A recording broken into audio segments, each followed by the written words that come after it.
Today, on The Report, Florida's new gun bill. Also, NASA's announcement of the Artemis II Space Mission crew, and the latest with Trump's arraignment. Plus, Saudi Arabia's move to cut oil products and Finland's newest position within NATO. And California moves to phase out diesel trucks. The report starts now.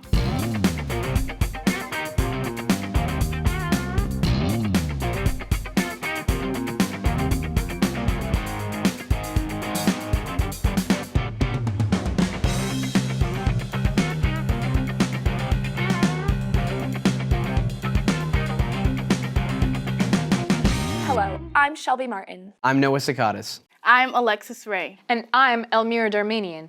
Don't forget to follow us on Twitter at The Report CSUF or on our Titan TV Instagram at Titan TV CSUF to keep in touch with us and view our new content.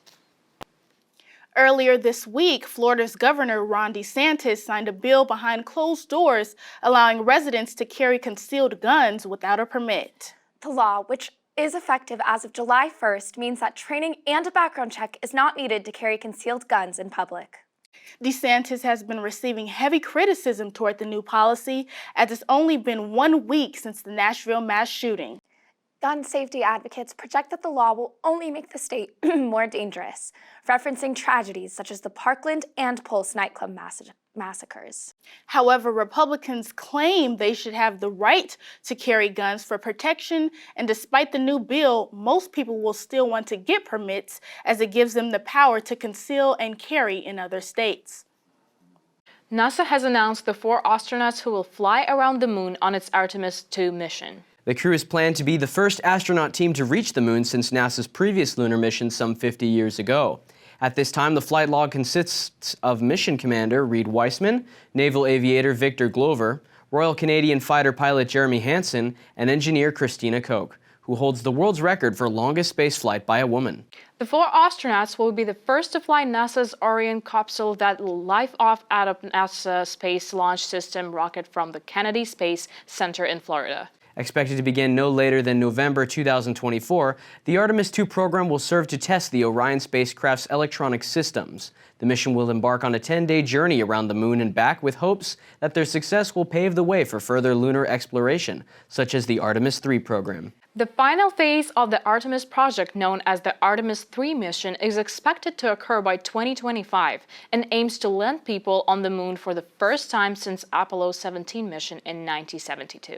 With the success of the Artemis mission, NASA one day hopes to build a base camp on the moon, consisting of a lunar cabin, rover, and mobile home for astronauts to inhabit for up to 2 months at a time for conducting research. Victor Glover, one of the 4 selected astronauts, states, quote, "Artemis II is more than a mission to the moon and back. It is the next step on the journey that gets humanity to Mars, and this crew will never forget that," end of quote. According to NASA's Office of Inspector General, the overall cost of the Artemis program by 2025 will be around $93 billion. Former U.S. presidents may seem to be untouchable when it comes to trouble with the law. In fact, there has never been a former president arrested or facing criminal charges. That is, until former President Donald Trump. The former president pleaded not guilty yesterday to 34 counts stemming from hush money payments in 2016. He continues to deny the $130,000 payment or any sexual relationship with Stormy Daniels. Trump will return to Mar-a-Lago in Florida, where he is currently scheduled to make remarks this evening.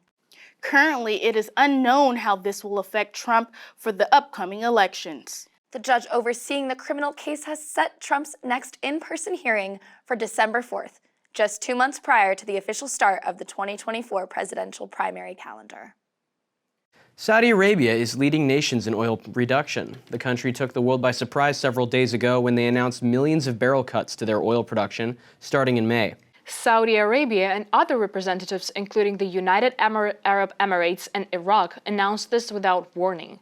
Following the announcement, oil markets were quick to respond with a price bump, with the global benchmark price experiencing a $5 to $85 jump. As a result, prices are expected to increase and will continue to rise for the remainder of the year.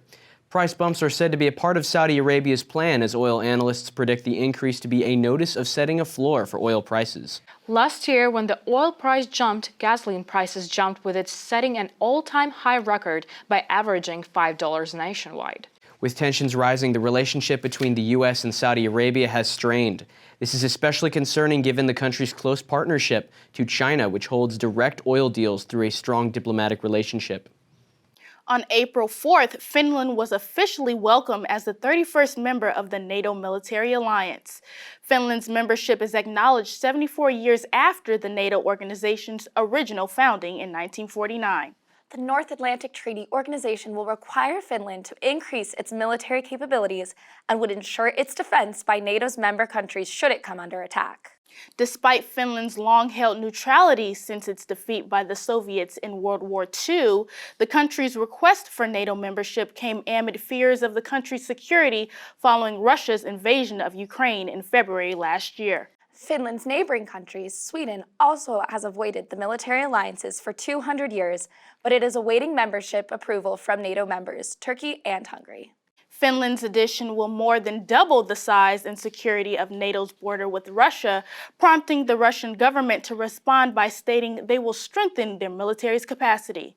President Joe Biden praised Finland's addition to the military alliance, stating, quote, "Today we are more united than ever, and together.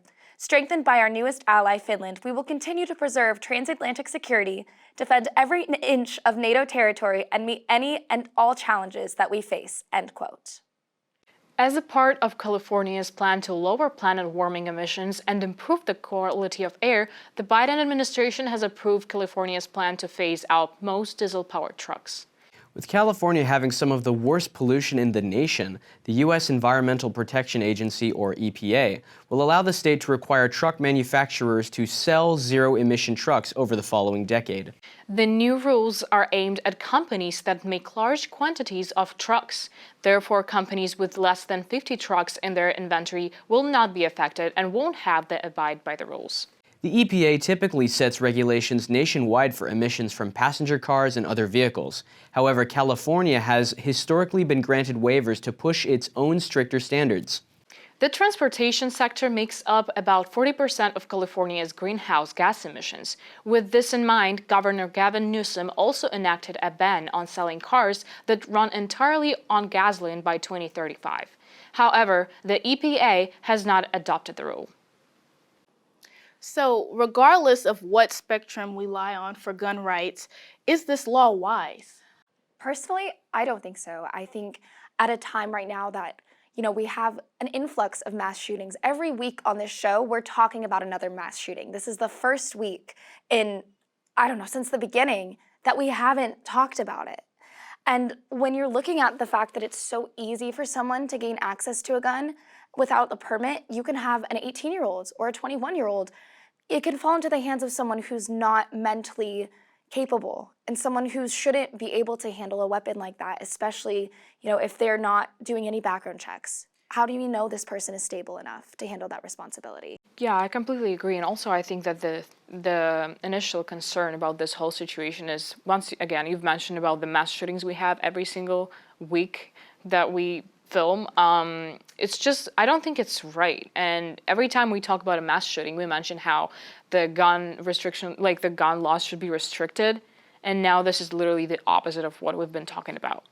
In a sense, I completely agree with what you said on having gun restrictions more and people being, people who can be responsible for a gun, are they actually responsible for it? In a sense of can they be old enough or mature enough to hold a weapon? Especially since we're at such a mental health crisis right now, it's an even more delicate situation. Yeah. So when you put all those people who are experiencing mental health issues and having these crises, and then you make weapons more accessible to them, it's not right. It's not right. I believe personally that this is actually a step in the right direction for Florida legislation and for lawful gun carriers. I mean, we've seen numerous other states continually trample over the rights of the Second Amendment and with these gun control laws that have proven to be ineffective in protecting children and public spaces. I believe that this will allow gun owners to be able to protect their property and loved ones more efficiently, actually. Yeah, you can, sorry. Oh, no worries, girl. You can protect your loved ones and everyone, but who are you gonna, a gun against a gun, is that how you're going to protect yourself from a person? Yes. I mean, what, a gun against what? What else do you have? A knife? Well, you run at somebody with a knife? No gun. I mean, I kind of agree with your point. If you ban guns, you're not banning them for lawful gun carriers. You're banning them for lawful gun carriers, not for criminals. You know. But this isn't the issue. Isn't about banning guns. It's about making it less accessible to people who could potentially cause more harm. If someone's a law-abiding citizen, then you should prove that through a background check. That's correct. Yeah, then I don't think you should actually I think the process of giving out guns should be more restricted. That's the point. Here's my thing. Although I think DeSantis's timing is very senseless and kind of on the wrong side, since we just had the big thing in Nashville, the big shooting, I can't help but to think of the fact that a lot of people already own guns without a permit, and it's just not documented. So I can't fully agree with this because I think we do need stricter gun laws, but I also can't completely disagree because, I mean, this no permit thing is already surrounded in U.S. states, whether that policy has been implemented or if it's strict. Sorry about that. But a lot of people in California, which is a strict gun law state, own guns and carry guns, and they don't have a permit, license, or anything. So I have to weigh those two things out for sure. On discussing the actual legislation, it doesn't discuss the purchase and possession of guns. It's about carrying on your persons. You know, so this law doesn't allow students, or at least young individuals, to acquire guns easier. It's about just carrying them in a public space. It's actually more to protect people in a general space. I mean, we saw, for example, last year with the Indiana Greenwood Park Mall shooting that occurred, where a concealed carry permit user was able to take down the mass shooter that had already taken out 2 people. He saved the day, whereas a month before, in the Uvalde mass shooting, nobody had any guns in the area, and the police waited outside for an hour and 14 minutes while 19 children died. I think we all made our points about the gun shootings and gun permits. What do you guys think about the NASA story? Should NASA pursue another moon landing, or should we wait a little? Do the plans for a moon basin viable for you? Now, I'm all for, discovering what's out there, the unknown and everything like that, but I can't help but to think about the funding for this. I mean, literally, the Artemis program from 2012 to, I believe, 2025, 2026 is going to cost us $93 billion, and that's mainly going to be funded through the U.S. government. And where does that come from? It comes from our budgetary resources, which essentially comes from our income taxes. So I think the American citizens are going to take it the hardest, for sure. I agree with you, and I also think that it should be delayed a little bit, maybe. I mean, obviously discovering the unknown, as you mentioned, space, which we don't know a lot about. We don't have enough information on other planets. Can we live on them, and etc. But the thing is, we have a lot of economy issues within ourselves. So instead of experiencing more and learning more about the outside, space and everything else, should we just pause for a second and take care of our budgets? Yes, especially because our country is still recovering from the pandemic. Yeah. We still have a lot of work to do. And gas prices? Gas prices. I mean, we don't need to be using our tax money on space exploration when we have all these problems at home. Yeah. While innovation is amazing and it's really cool to see, longer space missions, and it's really interesting to have history being made, but right now we need to solve the crises happening on our own planet and our own country. Yeah.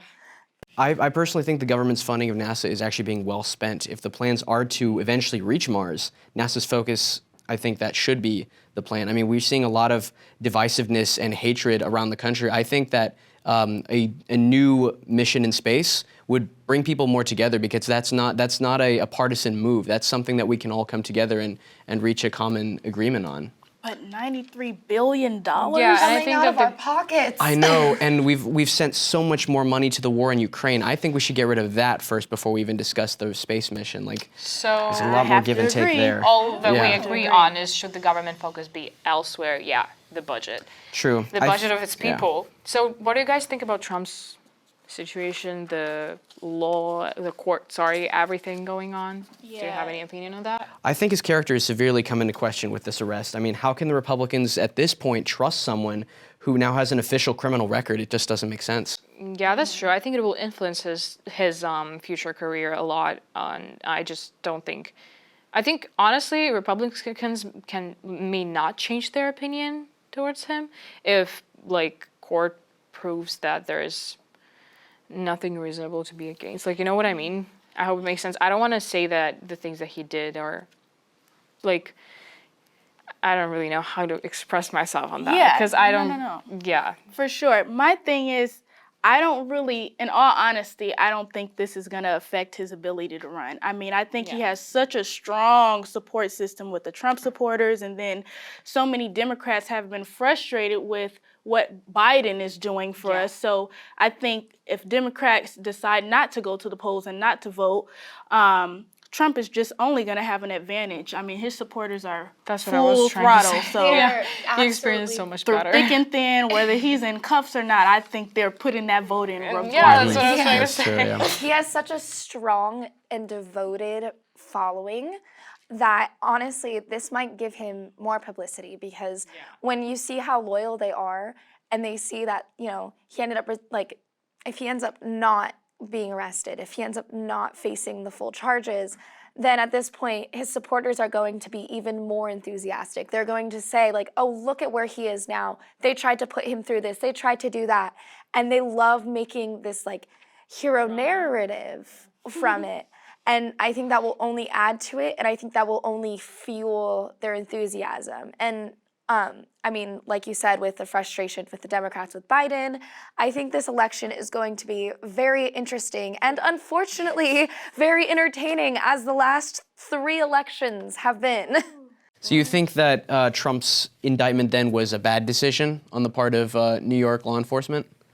I don't know. I think regardless, I think if anyone has a criminal record, they should not be able to run for president. Period. I think if you know, you want the most qualified person running your country, and you don't want somebody who's has all these charges, who's had a hush money, sexual. Yeah, I mean, it is hard to get a job with a criminal record, and you're putting a president with a criminal record. Well, this You is can't America. You can't even be a freaking cashier if you have a criminal record. what surprises me is that the process of elections in the United States is so entertaining.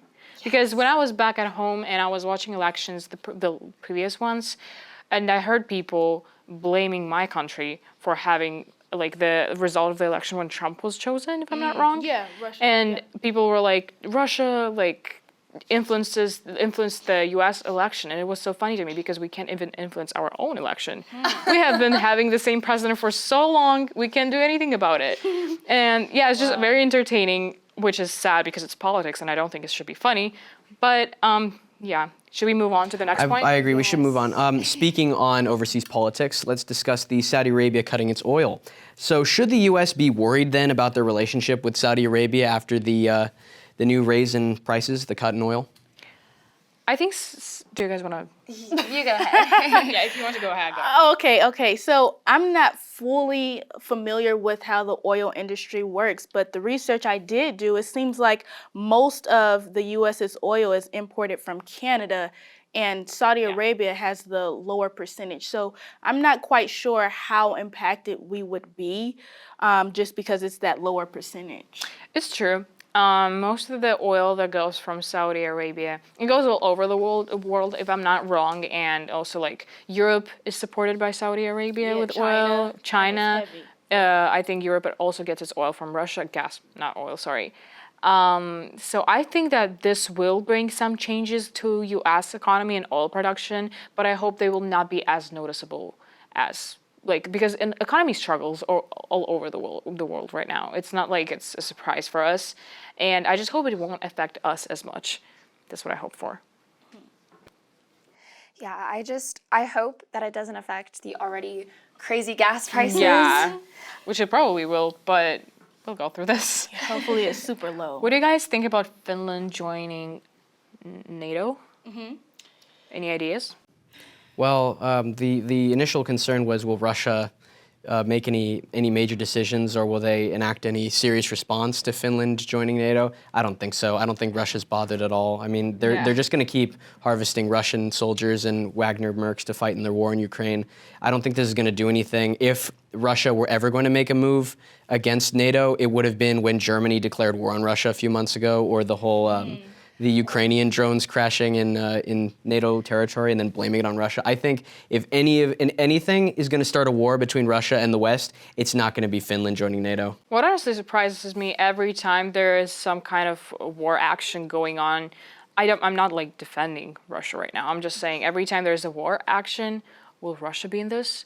Because it seems like as such an aggressor. I think people will need to calm down a little bit about that, and not every country will be invaded by Russia. That's what I think it's almost fear-mongering, you know? That's too much. I can be wrong though. I'm not saying that my opinion is true, but it's just my point. Honestly, I don't think that it is good for Finland, obviously, having supporters and joining such a big union. But yeah, I think it will do a lot of good for Finland.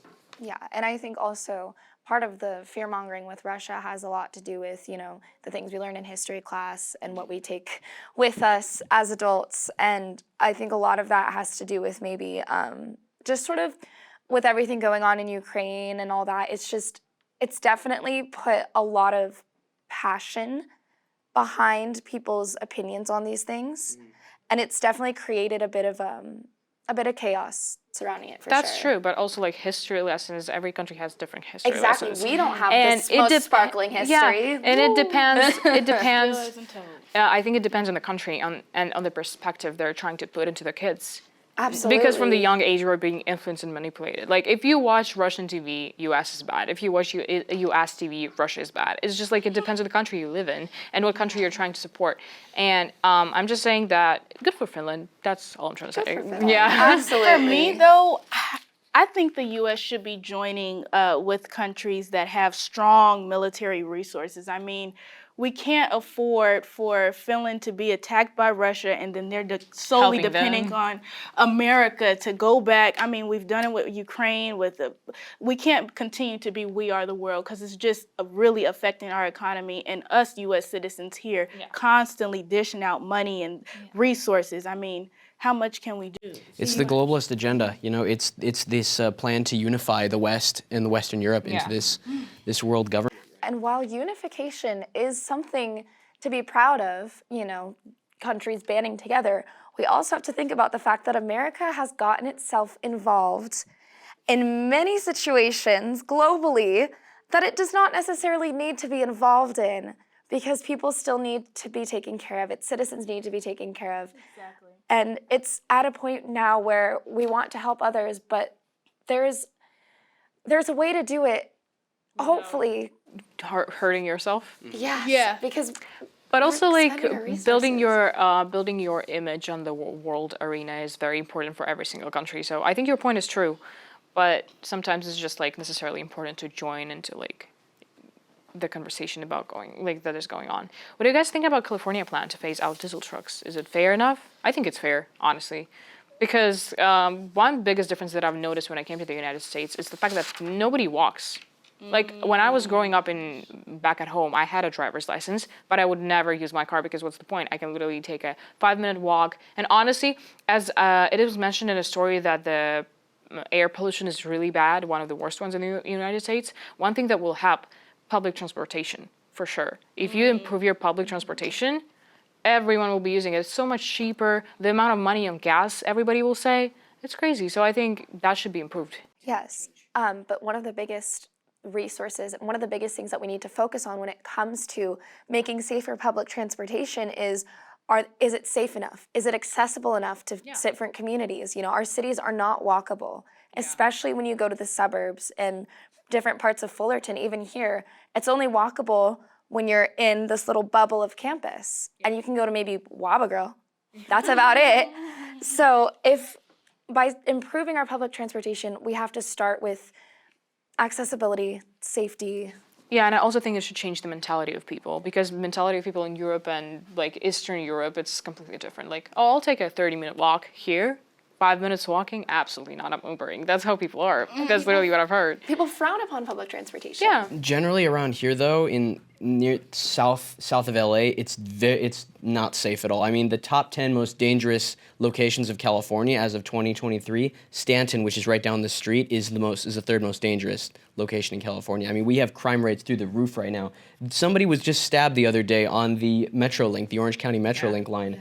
I mean, I think we're going to just see further, to follow up on Shelby's point about California's dangerous streets, I think we're going to see further Californians leaving the state since living rates are almost unlivable for even the average middle-class citizen at this time. I mean, we're on a college campus, so we're nearly unaffected by this, but the dangers that come with living in crime and homeless rampant cities right now, like Los Angeles, for example, the state is just more concerned right now about replacing its gas-powered vehicles. I think they need to switch their concerns elsewhere at this time. But I do agree that this is an effective and healthy way to change minds right now, especially with the rising greenhouse gas emissions. But I think that funds should be elsewhere at this moment in time. Absolutely, because when you try to phase out gas-powered vehicles, the majority of people drive gas-powered vehicles.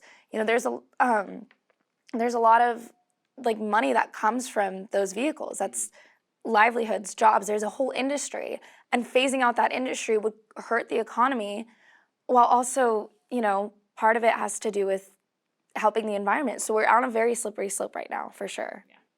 Well, it looks like we'll just have to wait and see what happens. For sure. And that's all we have time for today. Have a great week, everyone. And stay tuned for more news, views, and info. We'll see you next time on The Report.